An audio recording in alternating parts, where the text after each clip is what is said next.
It is a privilege for me to introduce my friend, Dr. Esprene Liddell Quintyn. Dr. Liddell Quintyn is a postdoctoral fellow with the New Jersey Gun Violence Research Center and conducts research focused on gun violence with an emphasis on intimate partner violence among Black, Caribbean, and immigrant populations. Today, Dr. Liddell Quintyn will be talking about understanding firearm purchasing among Black individuals during a purchasing surge. The stage is yours, Esprene. Okay, everyone. Can you hear me now, Thurman? I hope so.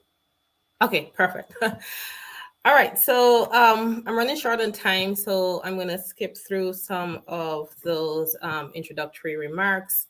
But essentially, this conversation that I'm going to have with this presentation will focus on really opening up that broader conversation about understanding firearm search purchasing among Black individuals in the U.S. So this was going to be a little bit about myself. I think Thurman did a nice job at telling you a little bit about myself. And I am pretty much going to skip all of this and try to get into the background information so that I can center this paper on the literature and to talk some more about why it is important to center this paper on firearm purchase and search among Black individuals. So during 2020, the U.S. experienced a record-breaking year for firearm purchases, and there was a major spike in firearm purchases occurring at the beginning of the pandemic. Now, based on the background check data that's out in the literature, there's over 2 million firearms that were purchased in March and June 2020. And during that time frame, Black individuals were 1.7 times more likely to become first-time firearm owners than as compared to white individuals. And in fact, there was the greatest rate of firearm ownership increase that was observed for Black individuals, and the firearm owners ownership increased by 58.2% during the first half of 2020 compared to the same time period in 2019. Now, the research questions that I have set out for this study, there are two research questions. The first research question focuses on what exactly are the factors that prompt firearm purchase and search for Black individuals. And for this research question, I wanted to pay some more attention to thinking about three factors that I thought could prompt firearm purchase and search among Black individuals. And the first is COVID-19 stress. So I wanted to explore some more and find out if COVID-19 stress was predicting firearm purchase and search among Black individuals. The second factor, everyday discrimination. I wanted to see if everyday discrimination, those more chronic and routine experiences of unfair treatment that Black individuals experience, those microaggressions that are subtle. I wanted to see if those everyday discriminations were actually predicting firearm purchase and search among individuals. Then the third factor that I explored is neighborhood safety. And I thought it would be interesting to look at those three factors for this first research question.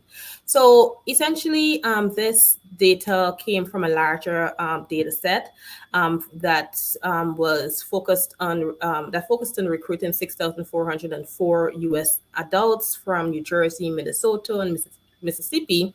And from that larger data set, I drew a smaller and focused on a sample size of 1,115 individuals who identified as Black, and then further narrowed down this sample to a subsample of 108 Black respondents who reported that they purchased firearms since March 2020. So the pretty much after we entered the COVID-19 stress variable, everyday discrimination variable, and the neighborhood safety variable into the logistic regression model, we found that everyday discrimination and the neighborhood safety variable did not predict firearm purchasing surge among Black individuals. So above and beyond demographics, what we found was that only the COVID-19 stress scale predicted firearm purchasing surge among Black individuals. Now, pretty much we asked several questions in that COVID-19 stress scale, and those questions really centered on these 5 areas that are identified here on the screen. And from all of these 5 subscales that we plugged into the equation, we realized that only the traumatic stress variable actually predicted firearm purchasing surge among Black individuals. Now, it's important to really apply and think about this data and these findings contextually, and we can apply a syndemic analytic framework to make sense of why exactly COVID traumatic stress predicts surge purchasing among Black individuals. Now, some of the speakers spoke about some of this contextual information in the earlier presentations. But what we saw during and prior to the pandemic was that there were those large-scale socioeconomic forces that really played out over generations and resulted in deep-seated socioeconomic and power inequities that disproportionately impacted the lives of Black individuals before the pandemic. And also prior to the pandemic, we saw that there were a lot of inequities that were shaping the distribution of risks and resources of the health of Black individuals. So when we think about Black individuals who are purchasing firearms during the purchasing surge, we should be considering these pre-existing conditions that were generating stress in the lives of these Black surge purchasers. And when the pandemic came, it essentially exacerbated these stressors for Black firearm surge purchasers. Now, for instance, we could think about Black individuals or the surge purchasers, having Black individuals have had to work in the service sector during the pandemic or had family members working in these service sectors. And that meant that they were out there in the public interacting with individuals, and they faced a greater risk of contracting COVID. We could even think about this as Black surge purchasers living in multifamily homes that place them at a greater risk for contracting COVID, and Black individuals were also less likely to have access to health care. And we can also really focus and zoom in on these systems of inequities that and apply this to the findings to really make sense about and think about these as factors that these social inequities as factors that might have impacted why surge purchasers, Black individuals, were purchasing firearms during the surge purchasing period. So this opinion piece by David Williams helps us to think some more about the stress that I talked about earlier that was predicting firearm purchasing surge among Black individuals, because in this piece we see David Williams talking about, for Black individuals, there was Black individuals were already stressed prior to the pandemic, and then the pandemic really came and made those pre-existing stress experiences worse. So David Williams also talks about the impact of racism, and not only that individual racism when someone is mistreated, but also the institutional racism and structural racism that yields racial outcomes. And these things are types of racism. Institutional racism is very insidious. So in our study, we show that pretty much in the discussion that we really cannot think about Black surge purchasing without or in the absence of racism. So in other words, we need to, when we're thinking about Black search purchasing, we need to really apply a macro level lens of analysis to really understand how these systems of inequities are interacting to impact the lives and well-being of Black individuals. And these factors could really tell us some more about, these macro level factors can tell us some more about probably why Black search purchasers were purchasing firearms during the purchasing surge. Then for the other analytic lens that we can apply to this data, we can apply in an intersectionality lens. And it's so important when thinking about Black search purchasing and even the firearm literature in general, to really think about centering people who are marginalized by these structural inequalities, so that we're ensuring that we're highlighting their specific concerns. So Kimberly Crenshaw, who's on the screen here, she's often cited for coining the term intersectionality.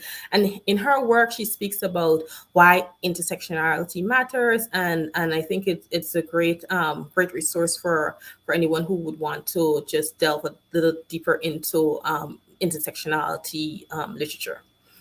Then there's also the Patricia Hill Collins work, who also helps us to recognize that by centering individuals, we are Black individuals, we are actually using coming from a vantage point where we're ensuring and understanding Black experiences from the vantage point of these groups of Black individuals that have been historically marginalized. So in essence, by applying an intersectionality framework to this entire research, we're actually framing the circumstances for Black individuals or Black firearm search purchasers, and bringing to light some of that invisibility of their experiences that could at times get overlooked. So I want to spend some time now focusing on the demographic variables that actually predicted search purchasing for the Black firearm search purchasers. And we found, based on our analysis, that there were demographic variables such as income, age, sex, and rurality that were also predicting firearm purchasing surge among Black individuals, in addition to that COVID traumatic stress variable that I discussed earlier. Now, for instance, the Black individuals, we found that the Black individuals with higher income were more likely to purchase a firearm during the purchasing surge. And when we think about that, that makes sense. The more money you have, the more likely you are to purchase firearms. Then we also found that the older Black individuals, those search purchasers, were less likely to purchase during the firearm purchasing surge. There were also the Black females in our data set that were less likely to purchase firearms than the Black males. And we also looked at rurality, and we found that Black individuals who live in cities were significantly less likely to purchase than Black individuals in rural areas. So I'm going to spend some time on the second research question. And this second research question examined the reasons why Black individuals were purchasing firearms during a purchasing surge. So what we found, some of the reasons why Black individuals were purchasing, well, at this point in time, we compared Black individuals to white individuals to see some of those reasons why both groups were purchasing firearms during the firearm purchasing surge. And what we found is that white individuals were more likely than Black individuals to endorse COVID-19 as a reason for purchasing during the surge. And then we also found that Black individuals in this study, they also endorsed an increase in gun violence and concerns about the supply chain as their top two ranked reasons for purchasing during the purchasing surge. Then those who identified as white individuals in our study and those who identified as Black individuals in our study, both groups identified wanting to feel this sense of safety at or away from home as their top two ranked reasons for purchasing a firearm during the firearm purchasing search period. So I'm going to spend some time just sharing my concluding thoughts and some key takeaways from this study. And the first concluding thought or key takeaway is for us to really spend some time thinking about the clinical implications for this demographic shift in firearm ownership, because with the demographic shift in firearm ownership, we need to consider the interaction or the interaction with suicide. So some of the speakers talked about how it's important to not, within the firearm literature, we also can't just ignore suicide, particularly within the Black population, because we need to think about when those additional firearms are getting into the household, that actually places Black individuals at risk for suicide. And we also need to think about when those additional firearms are entering the households, we need to think about those safe storage practices that could actually prevent the risk of suicide among Black individuals, because we're seeing in the data that there's actually an increase in the even prior to the pandemic, increase in suicide rates for Black individuals. Then we also need to the findings from this study really helps us to think some more about racism. And we need to become more comfortable talking about racism and how central that is, and how omnipresent it is as a routine structure that shapes the health and well-being of Black individuals and people of color in the U.S. Because when we think about firearms and racism, or racism in relation to firearm purchasing among Black individuals, we need to really spend some time not only thinking about those individual acts of racism, but really taking a step back and moving towards thinking about those structural racisms and how critical it is in the lives of Black search purchasers.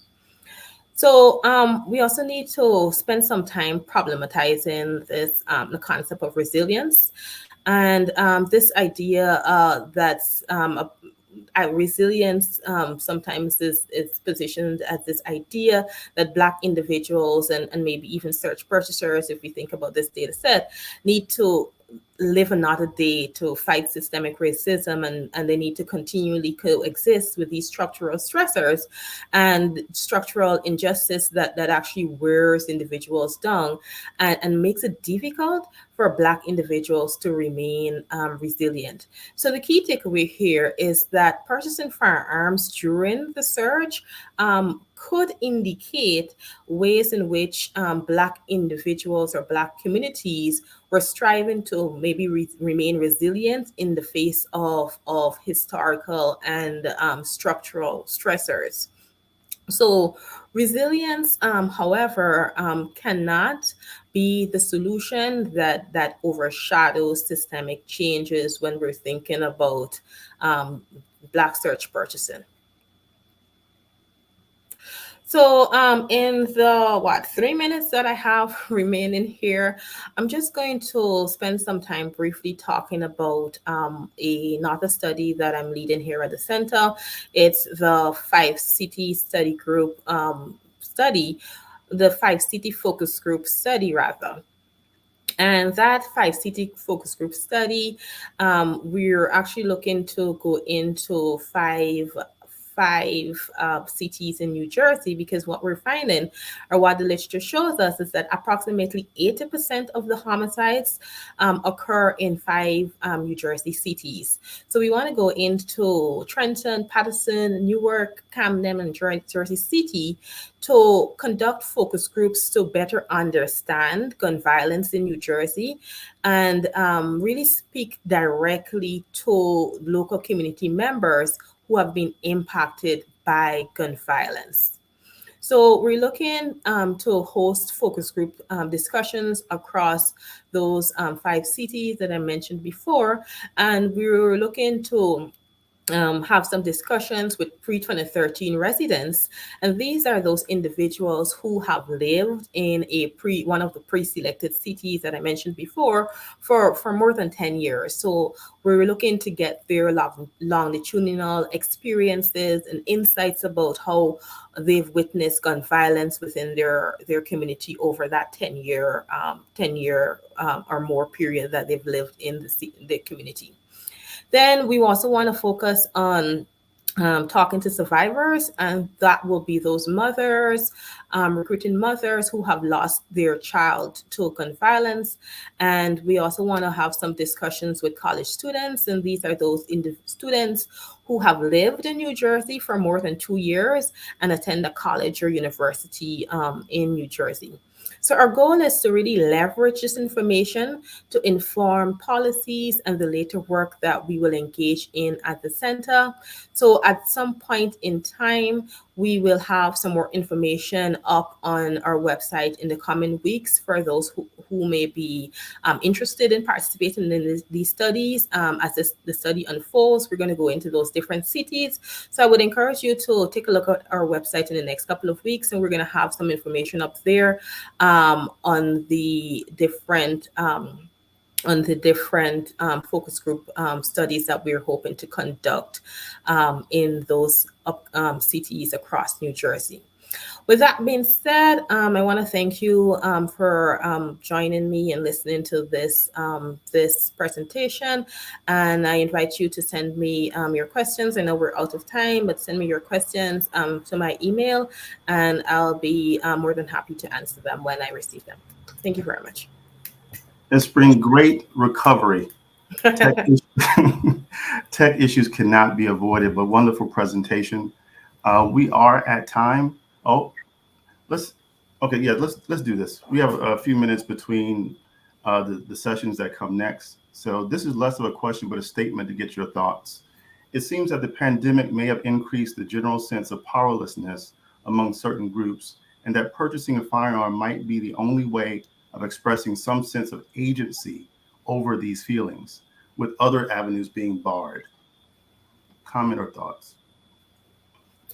Yeah, so we want to think about, again, we want to look up of ways in which we can think about these structural stressors that Black individuals that are impacting and disproportionately impacting Black individuals. And those structural stressors could be thought of as those things that are really prompting search purchasing. This is not to say that we should ignore other and not think of other comprehensive ways to address gun violence. But I think it's important to think about prevention and how we can prevent these Black individuals from feeling having these feelings and not feeling a sense of safety within their community.